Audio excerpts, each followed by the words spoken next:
Minasang, akhirnya spoiler One Piece chapter 1059 sudah keluar. Banyak informasi mengejutkan yang dibocorkan oleh para leakers mengenai manga One Piece yang rilis minggu ini. Berita yang sangat menghebohkan adalah kabar terbaru dari Ratu Bajak Laut Boa Hancock, di mana telah dikonfirmasi bahwa Hancock telah tertangkap oleh Angkatan Laut.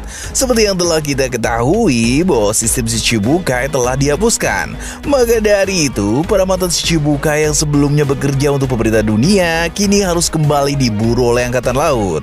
Salah satu perwira marinir yang ditugaskan oleh pemerintah dunia untuk menangkap Boa Hancock adalah Koby. Pada manga One Piece chapter 903 disebutkan kalau Koby menjabat sebagai Kapten Angkatan Laut. Tapi tak lama setelah itu, tepatnya pada chapter 956, dijelaskan kalau ternyata pangkat Koby yang sebelumnya hanya seorang kapten, kini telah naik menjadi Admiral Muda Angkatan Laut. Kalau kalian belum tahu, pangkat Admiral Muda Angkatan Laut berada di bawah posisi Wakil Admiral dan Admiral. Posisi tertinggi Angkatan Laut dipegang oleh Fleet Admiral yang sekarang diduduki oleh Akainu. Terus di bawahnya ada para Admiral yang saat ini jabatan itu ditempati oleh Ryokugyu, Fujitora, dan Kizaru. Lalu di bawah Admiral ada Wakil Admiral, dan di bawah jabatan Wakil Admiral ada Admiral Muda yang salah satu posisinya diduduki oleh Koby. Wajar jika dalam kurun waktu yang sangat singkat, Koby telah menjadi Angkatan Laut yang sangat kuat dan menduduki posisi yang tinggi, karena ia dilatih langsung oleh Garp, sang pahlawan Angkatan Laut. Koby dan Garp sama-sama memiliki julukan pahlawan, di mana Garp memiliki julukan pahlawan Angkatan Laut karena telah berhasil menumbangkan bajak laut Rock. Sedangkan Koby memiliki julukan pahlawan Rocky Port karena ia telah berhasil melindungi para warga dari serangan bajak laut Trafalgar Law.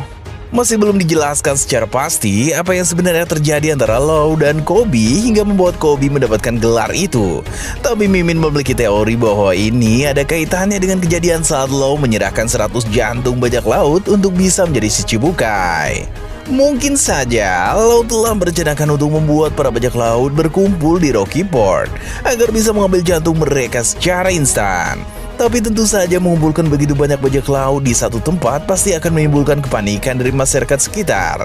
Hingga akhirnya prajurit Angkatan Laut yang dipimpin Koby datang ke tempat itu dan berhasil menyelamatkan para warga sekitar dari kepanikan para bajak laut yang jantungnya telah diambil oleh Law.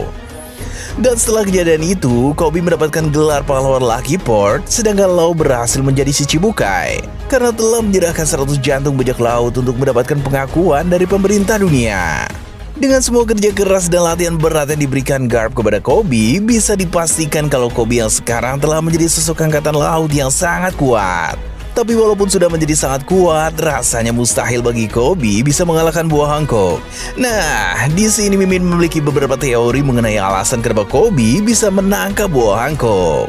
Alasan yang pertama adalah karena Angkatan Laut ingin menghancurkan Pulau Amazon Lily menggunakan Buster Call. Hingga akhirnya Boa Hancock memilih untuk menyerahkan diri daripada harus melihat rakyat yang menderita.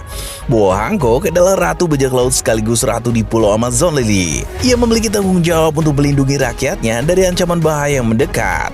Bukan tidak mungkin kalau Angkatan Laut sengaja mengancam Hancock dengan Buster Call agar ia menyerahkan diri dengan sukarela agar bisa melindungi rakyatnya. Selain memiliki ratu yang merupakan seorang mantan Shichibukai, Pulau Amazon Lily juga memiliki suku Kuja yang dikenal sebagai petarung yang sangat berbakat. Mereka memiliki kekuatan fisik yang bahkan jauh lebih kuat dari pria biasa. Dengan alasan inilah, kemungkinan Angkatan Laut tidak ingin bentrok dengan suku Kuja dan lebih memilih untuk menyerangnya secara jauh menggunakan Buster Call. Hingga akhirnya Boa Hancock bersedia menyerahkan dirinya dengan jaminan rakyatnya selamat dari Angkatan Laut. Lalu alasan kedua, kenapa Boa Hancock bisa tertangkap oleh Angkatan Laut adalah karena Koby membawa senjata terbaru milik Angkatan Laut yaitu SSG. SSG atau Special Science Group adalah unit khusus yang dibentuk oleh pemerintah dunia dan diketuai langsung oleh Dr. Vegapunk. Fujitora mengatakan kepada Ryokugyu kalau SSG yang dipimpin oleh Vegapunk telah berhasil menciptakan suatu penemuan yang bisa menggantikan posisi Shichibukai di pemerintahan.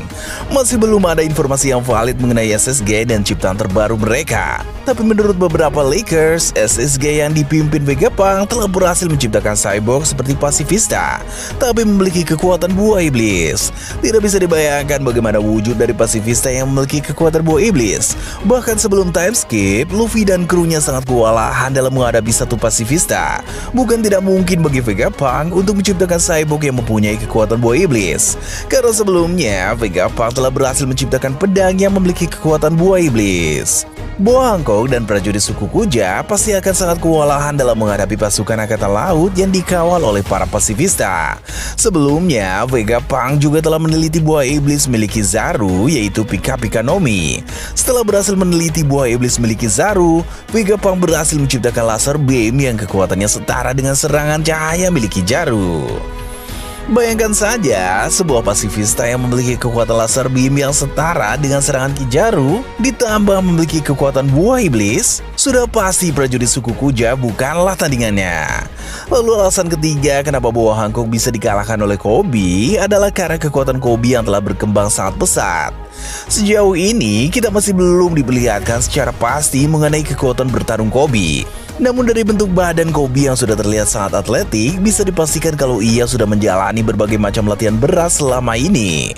Saat perang Marineford, Koby secara tidak sengaja membagikan kekuatan haki Ken Bunsoku miliknya, hingga dapat mendengar jeritan hati para bajak laut dan angkatan laut saat itu.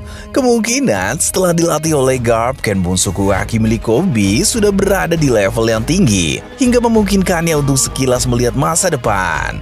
Dengan kekuatan hakinya itu, tentu ia bisa membaca serangan Boa Hancock dengan mudah. Apalagi sepertinya Koby dan Luffy memiliki kesamaan, yaitu sama-sama tidak tertarik dengan wanita dan memiliki hati yang murni. Boa Hancock tentu tidak bisa membuat Koby menjadi batu, karena syarat agar musuh yang diserang olehnya dapat menjadi batu adalah kalau musuhnya itu memiliki hati yang kotor. Masih belum dikonfirmasi apakah Koby memiliki Hosoku Haki atau tidak, tapi bisa dipastikan kalau ia memiliki dua jenis haki, yaitu Ken Bunsoku dan Busosoku. Koby juga diperlihatkan bisa menggunakan teknik Rokushiki yang memungkinkan penggunanya untuk bergerak dengan kecepatan yang sangat tinggi. Umumnya, teknik ini digunakan untuk menghindari serangan atau melancarkan serangan kepada musuh. Mungkin dengan teknik Rokushiki yang dikombinasikan dengan haki armamen dan haki penglihatan, Koby akhirnya berhasil menumbangkan salah satu mantan Shichibukai, Boa Hancock. Jika Koby benar-benar berhasil mengalahkan Boa Hancock, maka sudah sepantasnya kalau ia naik pangkat menjadi wakil admiral, karena sosok yang berhasil ia tangkap bukanlah bajak laut biasa. Lalu, alasan terakhir kenapa Boa Hancock bisa dikalahkan oleh Koby adalah karena Boa Hancock yang terlalu menganggap remeh Koby. Seperti yang kita tahu, Boa Hancock selama ini terlalu percaya diri dengan kecantikan yang ia miliki. Terlalu menganggap remeh musuh-musuhnya, seolah-olah mereka akan selalu takluk dengan kecantikan yang ia miliki. Tapi pertarungan kali ini tentu saja sangat berbeda dengan pertarungan yang pernah Hancock alami sebelumnya, di mana kali ini ia akan berhadapan dengan seseorang yang tidak tertarik dengan kecantikan yang ia miliki. Selama menjabat sebagai Shichibukai, Boa Hancock hampir tidak pernah merasakan yang namanya pertarungan. Ia terakhir kali diperlihatkan bertarung saat Arch Marineford, itu pun hanya melawan Kurocho. Kemungkinan besar keahlian bertarung Boa Hancock sudah tidak sehebat dulu. Ia sangat jarang berlatih karena mengira posisinya sebagai Shichibukai tidak akan tergantikan, dan mengira tidak akan pernah diburu oleh angkatan laut. Hingga akhirnya pada saat bertarung dengan Koby, Hancock lengah dan Koby berhasil menumbangkannya. Selain menceritakan kondisi buruk yang dialami Boa Hancock, para leakers juga membocorkan kalau pada chapter 1059, Yonko Kurohige akan mulai melakukan pergerakan. Masih belum ada informasi pasti mengenai pergerakan yang sebetulnya dilakukan oleh Kurohige pada chapter minggu ini. Kemungkinan Kurohige akan memulai perburuannya merebut sesuatu yang juga sedang diburu oleh pemerintah dunia. Atau pada chapter minggu ini, kita akan diperlihatkan mengenai sosok kru terbaru bajak laut Kurohige. Karena pada VV Card bajak laut Kurohige yang telah dirilis beberapa bulan yang lalu, dijelaskan kalau Kurohige telah merekrut satu orang bajak laut yang akan menempati posisi komandan ke-10 bajak laut Blackbeard. Dan kemungkinan orang itu adalah Gekko Moria. Itulah spoiler singkat mengenai One Piece chapter 1059 yang akan rilis minggu ini. Terima kasih karena telah menonton.